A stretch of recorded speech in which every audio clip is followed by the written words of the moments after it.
વરસાદી માહોલ શરૂ થઈ ગયો છે। જૂનાગઢ શહેરમાં ફરી વરસાદી માહોલ। શહેરના અનેક વિસ્તારોમાં વરસાદ વરસ્યો છે। આઝાદ ચોક, કાળવા ચોક, ગાંધી ચોક વિસ્તારમાં વરસાદથી વાતાવરણમાં ઠંડક પ્રસરી ગઈ છે। અનેક વિસ્તારો કે જ્યાં આગળ જળ જમાવની પરિસ્થિતિનું પણ નિર્માણ થઈ ગયું છે। સૌથી વધારે મહત્વની વાત, સૌરાષ્ટ્રના વિસ્તારમાં મેઘો મુશળધાર વરસતો રહેશે। અનેક હવામાન નિષ્ણાંતોનું પણ આ વાત સાથે સહમત હોવાનું જાણવા મળી રહ્યું છે। ખુદ હવામાન વિભાગ તરફથી પણ એની જાણકારી આપવામાં આવી છે। જૂનાગઢના હાલમાં આપ દ્રશ્યો જોઈ રહ્યા છો, જે રીતે આઝાદ ચોક, કાળવા ચોક, ગાંધી ચોકમાં વરસાદને કારણે જળ જમાવની પરિસ્થિતિ થઈ ગઈ છે। વધુ માહિતી મેળવીશું। ન્યૂઝ 18 સંવાદદાતા અતુલ અમારી સાથે જોડાઈ ગયા છે। અતુલ, હાલમાં શું પરિસ્થિતિ છે જૂનાગઢની વરસાદને લઈને? ચોક્કસ કે જે રીતે હવામાન વિભાગની જે આગાહી હતી તે પ્રમાણે છે તે જૂનાગઢ જિલ્લાની અંદર જોવા જાય તો અનરાધાર વરસાદ ખાબક્યો હતો, તેમજ સમગ્ર જિલ્લાની અંદર છે તે વરસાદી માહોલ છવાયો છે। ખાસ કરીને જોવા જાય તો આપણે જે જૂનાગઢ જિલ્લો છે તેમાં જોવા જાય તો માંગરોળ છે, વિસાવદર છે, કેશોદ છે, માળિયાહાટીના છે, ત્યાં પણ વરસાદે પોતાનું હેત વરસાવ્યું છે અને વરસાદ પડ્યો છે। બીજી તરફ જૂનાગઢ શહેરના અનેક વિસ્તારોમાં જે તે વરસાદ વરસ્યો છે। ખાસ કરીને કાળવા ચોક છે, ટીંબાવાડી છે, મધુરમ વિસ્તાર છે, ઝાંઝરડા રોડ વિસ્તાર છે, ત્યાં તમામ જગ્યાએ છે તે વરસાદ વરસતા જે હાલાકી ભોગવી પડે છે। સામાન્ય વરસાદ થતા પાણી છે તે રોડ ઉપર વહેવા લાગ્યું હતું ને વાહન ચાલકોને છે તે ભારે મુશ્કેલીનો સામનો કરવો પડ્યો। બીજી તરફ હું આપને જણાવી દઉં કે જે રીતે જૂનાગઢ જિલ્લાની અંદર વરસાદ વરસી રહ્યો છે, ખાસ કરીને ખેડૂતોમાં ખુશીનો માહોલ છે કે જે ખેડૂતોએ વરસાદ થતા વાવણી કરી છે તેના ઉપર આ વરસાદ તે કાચા સોના જેવો સાબિત થશે। બીજી તરફ જૂનાગઢની સોસાયટીઓની હાલત પણ બદતર થઈ ગઈ છે, કેમ કે સત્તાધીશોનું કેવું છે કે ભૂગર્ભ ગટર, પાણીની લાઈન અને ગેસની લાઈન આવતા જે રસ્તાઓ ખોદી નખાયા હતા ત્યાં હાલ કામ ન થતા ત્યાંના સ્થાનિકોની હાલત છે અત્યારે બદતર થઈ ગઈ છે અને ત્યાંના સ્થાનિકોનો એવો આક્ષેપ છે કે હાલ જે કાદવ કીચડ અને પાણીને લઈને જે સ્થાનિકો છે તે પરેશાન થઈ રહ્યા છે। બીજી તરફ આ જે વરસાદ વરસતા છે તે વાતાવરણમાં ચોક્કસ પ્રમાણે ઠંડક પ્રસરી ગઈ છે, પણ હાલ વરસાદે વિરામ લીધો છે અને ખેડૂતો ભગવાનને પ્રાર્થના કરી કે હજી ખૂબ વરસાદ વરસે અને જે આ વાવણી થઈ છે તેના ઉપર માહિતી બદલ આપની પાસે વધુ અપડેટ્સ પણ મેળવતા રહીશું। તો જૂનાગઢના આ દ્રશ્યો હતા। ફરી એક વખત ઉત્તર ગુજરાત તરફ જઈએ। બનાસકાંઠા જિલ્લાના ઘણા તાલુકામાં વરસાદી માહોલ છે તે જોવા મળી રહ્યો છે। દાંતીવાડા, પાથાવાડા તાલુકાના ઘણા ગામડાઓમાં ધોધમાર વરસાદ છે। ભારે ગાજવીજ સાથે ખાબક્યો છે વરસાદ। વરસાદને પગલે રસ્તાઓ પર પાણી જોવા મળી રહ્યું છે। ઉકળાટ બાદ વરસાદ થતા ઠંડક પ્રસરી ગઈ છે। સતત વરસાદથી ધરતીપુત્રોમાં પણ ખુશીની લહેર જોવા મળી રહી છે। તો બનાસકાંઠાથી જાણકારી હાલમાં મળી રહી છે। આ તરફ બનાસકાંઠાના ઘણા તાલુકામાં વરસાદી માહોલ છે। અમીરગઢના ઇકબાલગઢમાં 15 મિનિટ મન મૂકીને વરસ્યા મેઘરાજા, પરંતુ આ 15 મિનિટના વરસાદથી ઇકબાલગઢના મુખ્ય માર્ગ તેમજ ઇકબાલગઢ અંડરબ્રિજ આગળ ભરાયા છે ઘૂંટણસમા પાણી। ઇકબાલગઢ સરકારી દવાખાના અને નીચાણવાળા વિસ્તારોમાં પણ ભરાયા છે વરસાદી પાણી। ઇકબાલગઢ હાઈવેથી બજારમાં આવતા રોડ પર દર વર્ષે પાણી ભરાતા લોકોને પડી રહી છે મુશ્કેલી। ખેડૂતોમાં વાવણી લાયક વરસાદ પડતા ખુશીનો માહોલ જોવા મળી રહ્યો છે।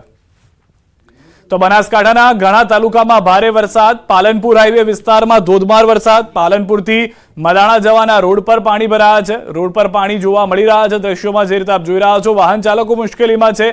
સામાન્ય વરસાદમાં જ ગામડાઓને જોડતા માર્ગ ઉપર ભરાઈ ગયા છે પાણી। રોડ ઉપર પાણી ભરાઈ રહેતા નાના વાહન ચાલકો તેમજ રાહદારીઓને ચાલવું પણ મુશ્કેલ બની ગયું છે। તો બનાસકાંઠાના મોટાભાગના તાલુકાઓમાં જોરદાર વરસાદ જોવા મળી રહ્યો છે। દ્રશ્યો જે રીતે આપ જોઈ રહ્યા છો, રસ્તા ઉપરથી નદીઓ વહેતી હોય તે પ્રમાણેના દ્રશ્યો આજના દ્રશ્યો છે। બનાસકાંઠાના અલગ અલગ તાલુકાઓમાં પરિસ્થિતિ એવી છે કે કેટલાક તાલુકામાં 15-20 મિનિટ વરસાદ આવ્યો, પરંતુ જાણે આખા દિવસનો 15-20 મિનિટમાં વરસી ગયો હોય તેવો વરસાદ આવી ગયો। કેટલાક વિસ્તારોમાં સવારથી વરસાદ શરૂ રહ્યો અને હજી પણ વરસાદ થઈ રહ્યો છે।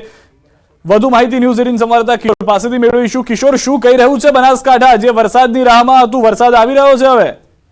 તો ચોક્કસથી સિદ્ધાર્થ, બપોર બાદ કેટલાક વિસ્તારોમાં વરસાદ વરસી રહ્યો છે, તેને લઈને ખેડૂતોમાં ખુશીનો માહોલ છે। તે ઉપરાંત જે સ્થાનિક રહીશો છે તેમને પણ જે ગરમી અને બફારો હતો તેમાંથી રાહત મળી છે। ખાસ કરીને પાલનપુર આજુબાજુના જે વિસ્તારો છે, ગ્રામીણ વિસ્તારો, ત્યાં વરસાદ શરૂ થયો છે। તે ઉપરાંત જે ઇકબાલગઢ તેમજ અમીરગઢના જે વિસ્તારો છે ત્યાં પણ વરસાદ વરસી રહ્યો છે। તે ઉપરાંત સમગ્ર બનાસકાંઠા જિલ્લામાં વરસાદી માહોલ અત્યારે જોવા મળી રહ્યો છે। સિદ્ધાર્થ, આભાર કિશોર સમગ્ર માહિતી બદલ। તો બનાસકાંઠાના અલગ અલગ તાલુકાઓમાં જે પરિસ્થિતિ છે, કેટલાક રસ્તાઓ જાણે નદીઓમાં પરિવર્તિત થઈ ગયા હોય તેવું પણ જોવા મળી રહ્યું છે।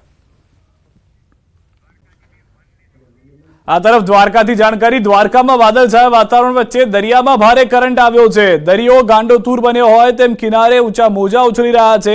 ગોમતી ઘાટ કિનારે બહોળી સંખ્યામાં યાત્રિકો ગરમીમાંથી રાહત મેળવવા ઉછળતા મોજા વચ્ચે આનંદ લેતા પણ નજરે પડ્યા હતા। દ્વારકાનો દરિયો ગાંડોતુર બન્યો હોય, કિનારે 15 ફૂટ ઊંચા મોજા ઉછળતા જોવા મળી રહ્યા છે। દ્વારકાના આ દ્રશ્યો મેં આપને બતાવી રહ્યા છે કે જ્યાં આગળ લોકો દર્શને પણ ગયા હતા, ભારે બફારાનો સામનો કરી રહ્યા હતા। વરસાદ નહોતો તેટલો, પરંતુ દરિયાની આ કરંટ જે છે તે સ્પષ્ટ અહીંયા જોવા મળી રહ્યો છે। 15 ફૂટ ઊંચા મોજા ઉછળી રહ્યા છે।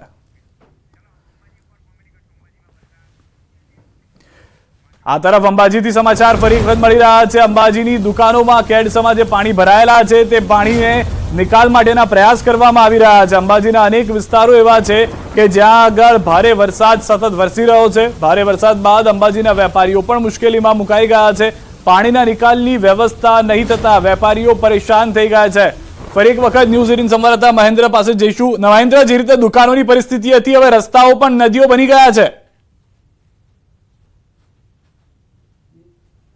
बिल्कुल सिद्धार्थ, आपने बताओ कि जे रीते अंबाजी में वरसाद पड़ो है, दुकानों में पानी भराय। आपने फरी एक बार बतावा मांगीश कि जे वरसाद जे छे अंबाजीना बजारो जे छे ए नदीओ समान थई गया छे ने डिजनसीना पानी जे रोड पर भरायेला जोवा मळे छे। दुकानों में पण घेरसमा पानी भरायेला जोवा मळे छे। अनेक वेपारीओ में भारे मुश्केलीनो सामनो करवो पड़ी रह्यो छे। हाल तबक्के कहूं कि जे रीते टेंकर छे, टेंकर पाणी उलेचवा माटे टेंकर बोलाववामां आव्या छे अने जे पंचायतना टेंकर छे, पंचायते टेंकर मोकल्या छे। जे वेपारीओ छे ए पण भारे मुश्केलीमां जोवा मळी रह्या छे।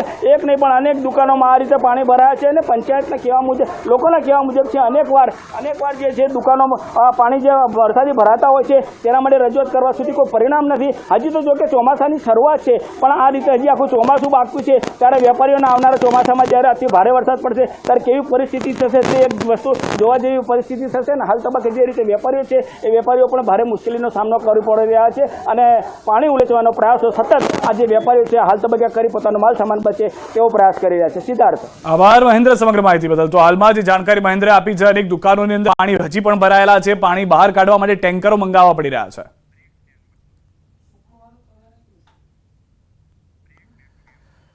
હાલ રોકાઈશું એક વિરામ માટે। આપ જોડાયેલા રહો ગુજરાતની number 1 news channel news 18 Gujarati સાથે।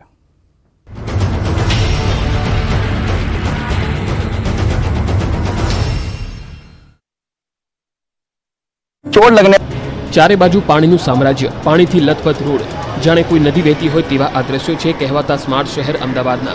અમદાવાદમાં પહેલા વરસાદમાં જ અમદાવાદ મહાનગરપાલિકાની પોલ ખોલી નાખી અને પ્રી મોન્સૂન કામગીરીના ધજાગરા ઉડી ગયા। અમદાવાદમાં સવારે મેઘરાજાએ ધડબડાટી બોલાવી 2 થી 3 ઇંચ વરસાદ પડતા અમદાવાદનો પૂર્વ વિસ્તાર બેટમાં ફેરવાયો।